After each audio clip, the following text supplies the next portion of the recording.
Hi friends, అందరికీ నమస్కారం. మంత్రి ఇంటికి పోలీసులను పంపిన సీఎం. పరిస్థితి ఉద్రిక్తం. అసలు ఏం జరిగిందన్న పూర్తి వివరాలు తెలుసుకునే ముందు వీడియోనైతే పూర్తిగా చూడండి. అలాగే సబ్స్క్రైబ్ చేసుకోవడం మర్చిపోకండి. జూబ్లీ హిల్స్‌లోని సురేఖ నివాసానికి బుధవారం రాత్రి టాస్క్ ఫోర్స్ పోలీసులైతే వచ్చారు. మఫ్టీలో ఉన్న వారిని గేటు వద్దే అడ్డుకున్న మంత్రి సురేఖ, అలాగే ఆమె కుమార్తె అయిన సుస్మిత పోలీసుల తీరుపైన తీవ్ర స్థాయిలో విరుచుకుపడ్డారు. తమ ఇంటికి ఎందుకు వచ్చారంటూ నిలదీశారు. పోలీసులను ఇంట్లోకి వెళ్లకుండా అడ్డుకున్నారు. సురేఖ కూతురు సుస్మిత టాస్క్ ఫోర్స్ పోలీసులతోని వాగ్వాదానికైతే దిగారు. ఆవిడైతే ఇలా మాట్లాడారు. "ఏంటిది? ఎక్కడున్నాం? కాంగ్రెస్ గవర్నమెంట్‌లో ఉన్నామా? లేక మరో గవర్నమెంట్‌లో ఉన్నామా? రాత్రిపూట ఇంటికెందుకు వచ్చిండ్రు? ఏమనుకుంటున్నారు? మీ పర్మిషన్ ఎవరిచ్చిండ్రు? పోలీసులైతే గనక మఫ్తీలో ఎందుకొచ్చారు? అయినా సరే సుమంత్ ఏం తప్పు చేశారని చెప్పి ఇక్కడికి వచ్చిండ్రు? మీ దగ్గర ఆయనను బెదిరించినట్టు ఆధారాలేమైనా ఉన్నాయా? వీడియోలేమైనా ఉన్నాయా? చూపిండ్రి.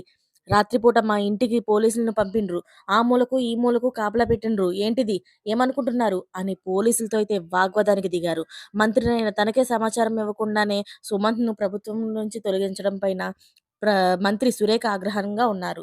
అలాగే హుజూర్ నగర్ నియోజకవర్గంలో తన దక్కన్ సిమెంట్ నుంచి డబ్బులు డిమాండ్ చేసినందుకు సుమంత్ గన్‌తో బెదిరించారన్న ఆరోపణల నేపథ్యంలో కేసు నమోదు చేసిన టాస్క్ ఫోర్స్ పోలీసులైతే మంగళవారం నుంచి సుమంత్ కోసం గాలిస్తున్నారు. ఈ క్రమంలో సుమంత్ మంత్రి ఇంట్లోనే ఉన్నారన్న సమాచారంతోనే పక్కా ఆధారాలతో మేరకు వాళ్ళైతే జూబ్లీ హిల్స్‌లో ఉన్న సురేఖ నివాసానికి బుధవారం రాత్రి టాస్క్ ఫోర్స్ పోలీసులైతే వచ్చారు.